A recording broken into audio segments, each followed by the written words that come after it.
Welcome to the Master Your Millions podcast, the show all about your financial potential and leaving a legacy for future generations. Here are your hosts, Jason and Scott Henderson.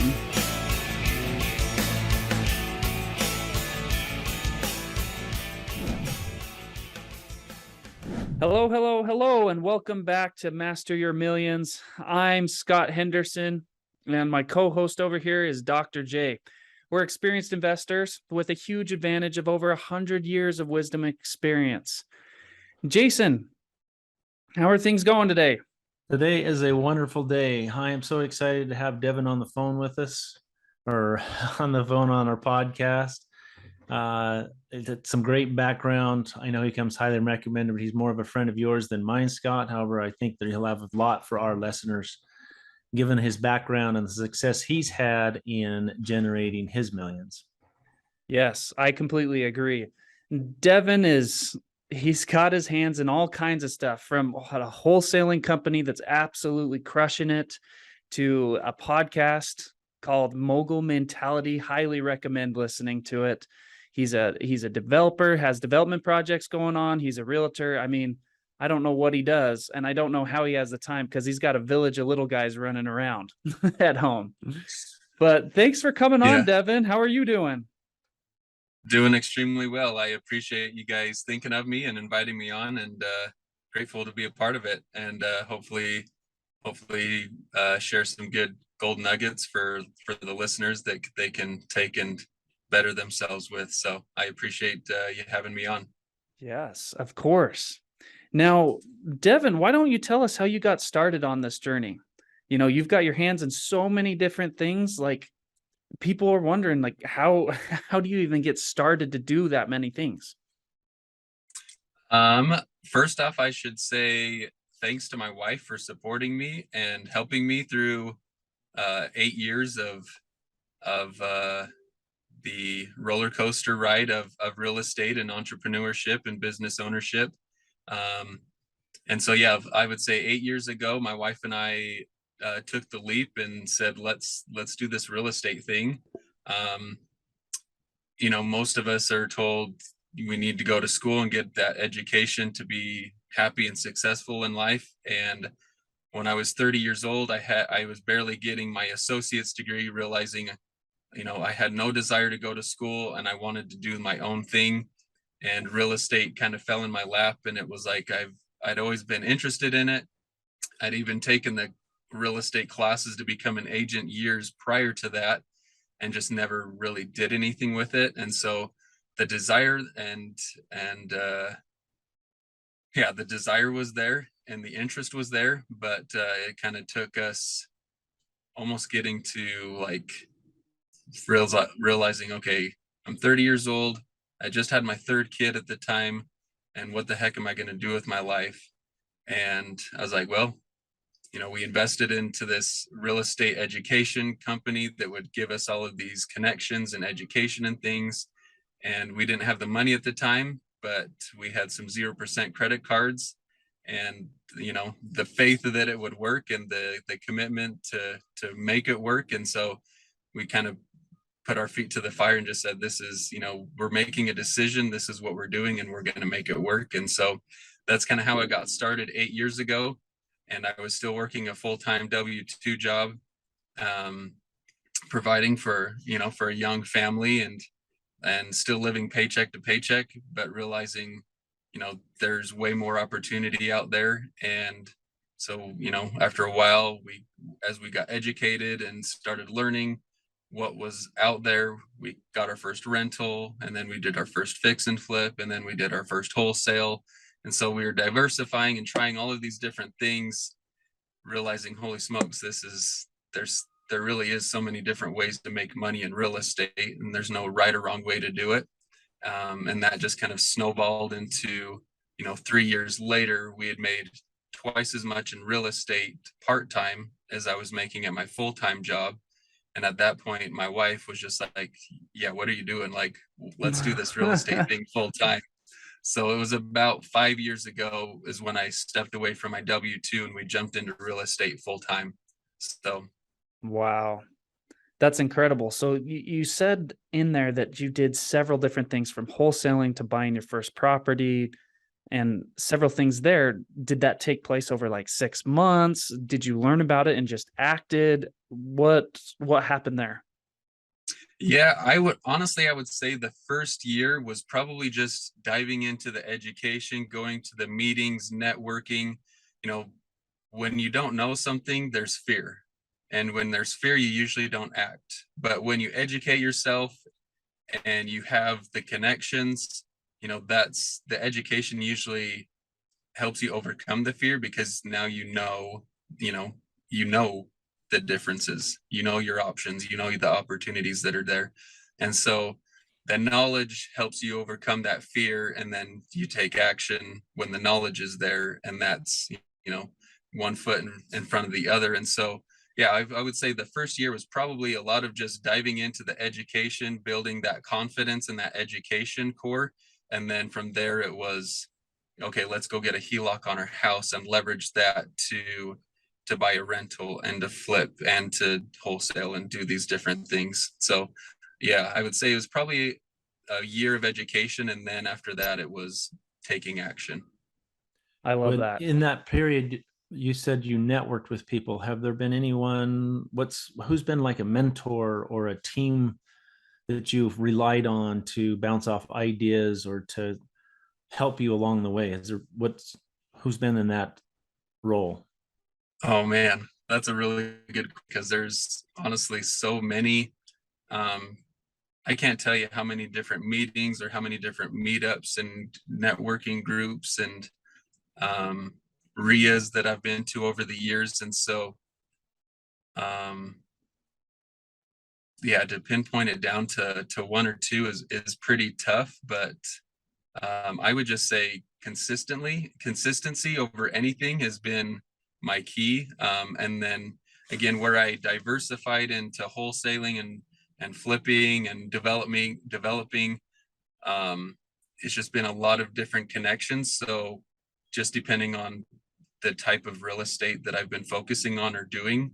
And so, yeah, it's hard to pinpoint down to one or two, because there's been a ton over the years. But yeah, there's definitely been a lot, for sure. So I would say relationships are so incredibly important through all of this, because there's no way I would be where I'm at without coaching, mentors, and just being able to lean on other people that had experience and education in all the different aspects of real estate that I've done over the years. I gotcha. So tell me about what do you feel like's been the best deal you've done over the years? Can you tell me a little bit about that? So yeah, I would say, and I actually just did a presentation on this just earlier this week, but getting into development, there's so many different moving parts to it, and it's so different than almost anything else, as an agent or as wholesaling and flipping. It's just a totally different beast. But as I got the basics of how it works and the relationships needed, about a handful of years ago, I was able to meet with one of the local cities and just say, hey, like, what is the city looking for as far as new development, and what are their goals? What do they want to achieve with all the growth and everything coming to Utah?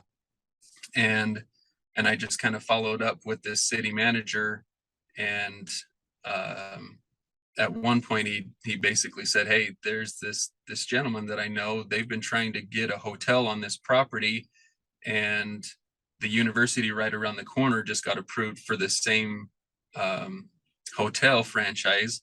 And so they've decided they don't want to compete, and they're going to put this property on the market. They're planning to sell it. And so he gave me the guy's contact info. I immediately reached out to him.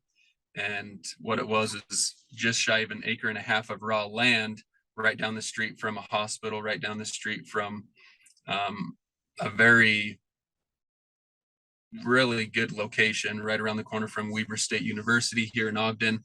And anyway, long story short, we got it under contract. We were able to purchase it, brought in all of these different partners that had the experience. But when we first got it under contract, we were thinking we'd probably be able to put maybe 40 to 50 units, apartment units on this property.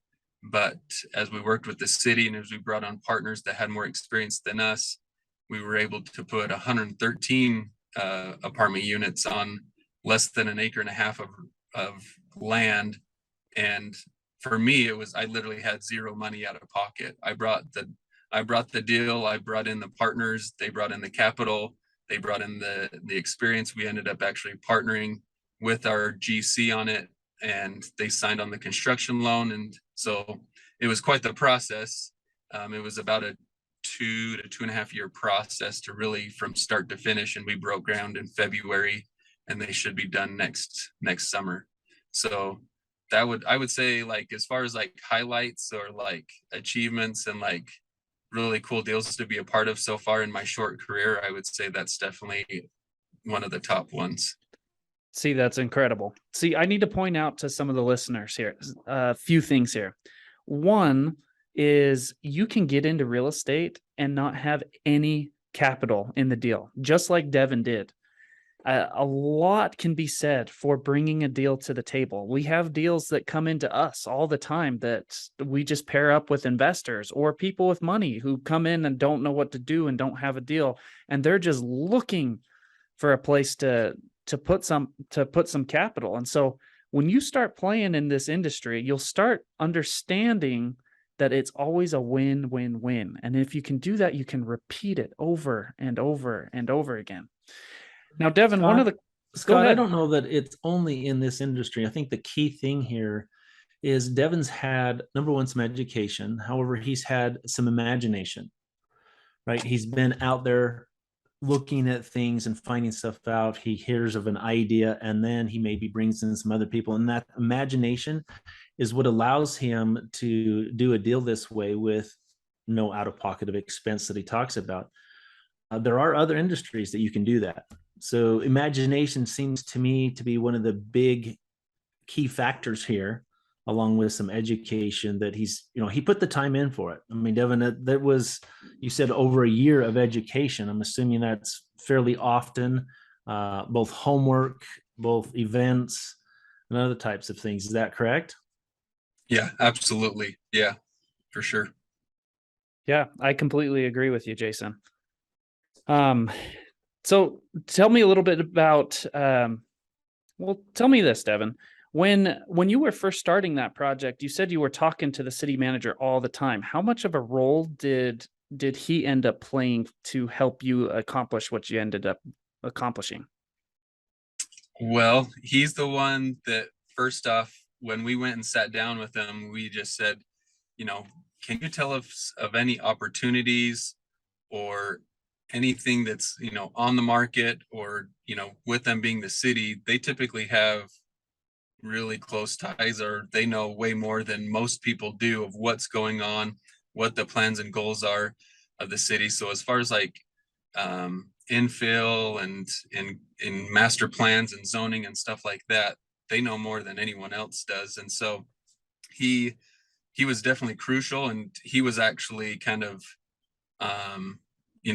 the front man for us, saying, this is exactly what the city wants. I will help and support you in any way that I can. Here's what we want to see. As long as you can help us follow these guidelines and things, we will push this as much as we can. And so he was super supportive and super helpful from, start to finish, and even showed up when we broke ground. And, we had half the city council and half the city, of South Ogden showed up to help us break ground. So it was cool to see the support from him, the mayor, city council, all these people that were involved. And again, not everybody loves, apartment buildings in their backyard. And so you've got to have pretty thick skin when you get into development, but it's a pretty cool deal to be a part of. So I tell people, I think I got the bug. So I'm actually working on more similar deals and trying to do a lot more. And I appreciate Jason mentioning like the imagination part. When I first got into real estate, a lot of people focus on the single family homes or the duplex, or, for a lot of people, entry level type stuff is, hey, I just bought a fourplex, I can live in one of the units and rent out the other three. And I'm all for that. That's a great way. Like, that's how my wife and I got started. It was, we bought a house with a mother-in-law apartment in the basement, and the basement rent almost covered the majority of our mortgage. But as I became a landlord myself, I was like, man, I'm too nice. I don't want to do this property management stuff. I have no desire. If I get into these huge deals, and you drive down any city, wherever you live, there's apartments, there's storage units, there's high density, like big stuff all around you. And it's like, if you're a part owner in some of this big stuff, everywhere you go, you can, you don't have to be a property manager. You don't have to be like cleaning toilets and this and that. And so I've got 5 kids of my own. I clean my own toilets all the time. So, like, and so anyway, I just, I think the vision, and just like, again, I surrounded myself with people doing bigger things than me and inspiring me and helping me imagine, okay, I can do much bigger things than a single family home. And there's absolutely nothing wrong with a single family home. But I wanted, the cash flow on 113 units is way more exciting versus the cash flow on, maybe a fourplex type thing. And so you've clearly got to start somewhere, but I wanted to go bigger and just be, having ownership, 3% ownership in 113 units is more exciting than maybe 100% ownership in a fourplex. So anyway, that's just my opinion, my take on it. See, that's absolutely incredible. Honestly, from the fact that the city told you exactly what's going on. I mean, most times, and correct me if I'm wrong, but a lot of times developers have to fight the city, and they have to go back. And if they're there helping you, like, that's amazing.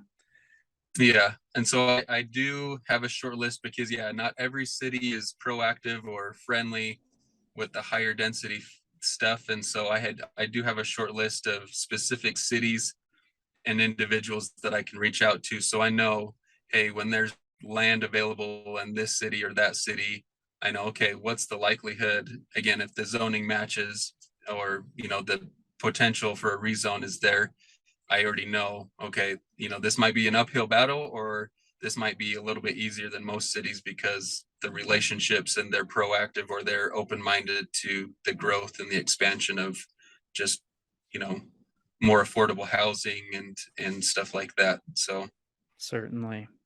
So in the event you could mentor someone, let's say that is you, however many years ago, and you're going to be their mentor, give us 4 or 5 points of advice that you would say what to do, or what would be the steps to go through for them to get to where you are. And that's basically our listeners out there. Be their mentor for a minute, Devin, and tell them what they need to do. Step 1, step 2. You've mentioned fear, you've mentioned education, sort of some teamwork. I don't want to steal your thunder, however. Sure. Have at it. Yeah, no, I'm an open book. And so I appreciated the people that were willing to share and help me when I was getting started. So if I can be that person for someone else that's just getting started, it's an honor to do that. And so I would say any relationships, like, again, this 113 unit apartment building, it's literally 10 minutes from my house. So it's basically in my own backyard. So it's not like we have to travel across the country. And again, if versus existing projects and stuff like that. But if you just want to focus on local stuff, go build relationships with your city employees, your city council people. Learn the zoning. Like, if your goal is to do storage units, figure out what exactly type of zone is required for a city to allow storage units. Like, South Ogden City was super proactive on apartments, and they've got hundreds and hundreds of units going in all over South Ogden City. But if you bring up storage units, the word storage units in South Ogden City, they'll slap your hand. Like, they don't want to see any more storage units. And so I guess you got to be proactive on, like, what are they going to support? What are they not? Or, and again, with city council changing and stuff like that every handful of years, like, know that just because it's not on the table now, maybe in the next 3 to 5 years it will be. And so yeah, and then learning zoning, like, okay, what's your goal? What do you want to build, or what do you want to be a part of?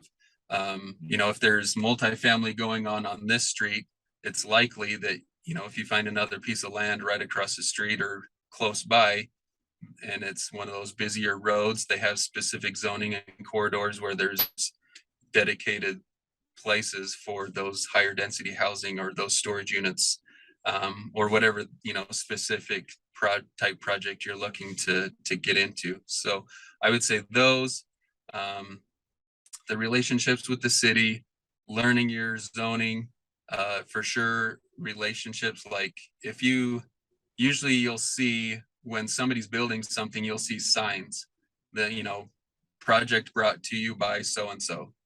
Okay, reach out to those people that are building that and ask them questions like, how many units is it going to be? Or, dig into like how much per unit. And people ask me all the time, like, hindsight being 2020, what would I do differently with this project? The funny thing is, like, again, to be completely transparent, we bought the land for $840,000. And when we had, all of the engineering, all of that stuff into it, we were probably into it about 1.1. And we weren't even fully approved with the city quite yet. We were close. And we were getting offers. The people that actually helped the sellers of the land bring us the deal that we worked with, they were bringing us buyers for big names here in Utah that wanted to buy the project from us. And some of the offers were $24,000, $25,000, $26,000 per door. And this is for a project that wasn't even built yet. Like, it was just still raw land. And you do the numbers, had we gone through with a buyer like that, that would have been $2.6 million. I think numbers off the top of my head. And so that's a spread of like $1.5 million on a project. And hindsight for me, again, we brought in other partners and things like that before this came up. But had I had the opportunity with just me, my other partner, and our capital partner to split 1.5 between the three of us, that would have been a pretty stellar payday. And so, anyway, that just kind of some of the learnings from this deal, and some of the, I guess, the tidbits that I would share. Just, if someone's starting out today, what they would do. That's kind of my recommendation. So if I were in my same shoes again earlier, I would have tried to push to sell that project for 2.6 and see what we could have done with that. But Yeah, that's amazing. Well, I'm sure everyone's curious too, Devin. Two questions. One, what do you have going on now? And what do we expect from Devin Hubbard in the next 3 to 5 years? Where do you see yourself? Yeah, that's a good question. Yeah, lots of other wholesaling deals, whether it's single family, multifamily, mixed use. We've got more development deals in the pipeline all over Utah. And I'm wanting to focus more of my time as an agent. I'm still doing agent deals. And so I've got a handful of agents that I work with that help me there. So it's not just me. But yeah, I would say over the next 3 to 5 years, definitely way more focus and energy towards land, towards commercial, and yeah, just building out a slew of a portfolio of deals. And I'm also getting into syndications. I'm in a group. I came on as a GP, a general partner, on flipping 98 units down in Albuquerque, New Mexico. And so it gave me the opportunity to help this group raise money for LPs, a limited partner that's basically just bringing in capital and getting a solid return on their money. And so on this deal, it's a 2 to 3 year flip in Albuquerque with projected 19 to 20% returns. And so anyway, just being a part of deals like this that are, instead of building something from the ground up, it's exciting to be a part of something that's existing. We can do value add, and we can sell it off in 2 to 3 years and, make a good profit for us and all of our investors on this deal. And so wanting to expand more out of state as well, realizing some of the numbers that you can see in the Midwest, it's mind-boggling. Even on this Albuquerque deal in Utah, you're probably looking to spend $200,000 to maybe $250,000 per unit. If, just depending on location and quality and stuff like that, condition. And we were able to buy these units in Albuquerque for $80,000 per unit. And so, and the rents, by the time we up the rents aren't going to be much lower there than it would be here in like the Salt Lake market. So it's pretty cool to see the opportunities, not only here in Utah, but outside of Utah as well. So definitely wanting to expand outside of Utah. I love it. So basically vote Devin Hubbard 2024. Don't tell my wife that. Well, we really appreciate you coming on, Devin. Any final words for our listeners? Yeah, I guess if anyone wants to reach out, again, I'm an open book. I'm happy to partner. I'm happy to point people in the right direction. If I can be a resource, coach, partner, whatever, I'm totally open to it. And again, I appreciate you guys having me on. Of course. And what would be the best way for them to connect with you? You can easily find me on Facebook, Devin Hubbard, or on Instagram, Devin R. Hubbard. And so, yeah, those are probably the two easiest ways to catch me. Great. And we also need to give a shout out to your podcast one more time. Remind me it's Mogul Mentality. Mogul Mentality. Go give it a listen. It's all about mindset. Yeah. Yes. As you can see, that's extremely important.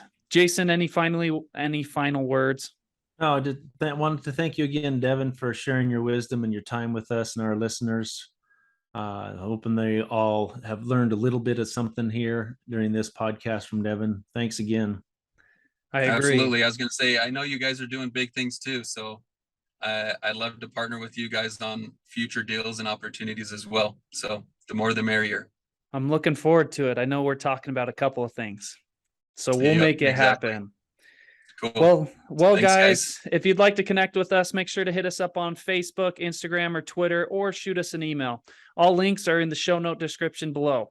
And remember that mastering your millions all starts with your mind and your team. Make sure they're the best. See you next time. Thanks for listening to Master Your Millions with Jason and Scott Henderson. Check the show notes for any links or contact information about today's guest. Make sure to follow the show so you don't miss any future episodes.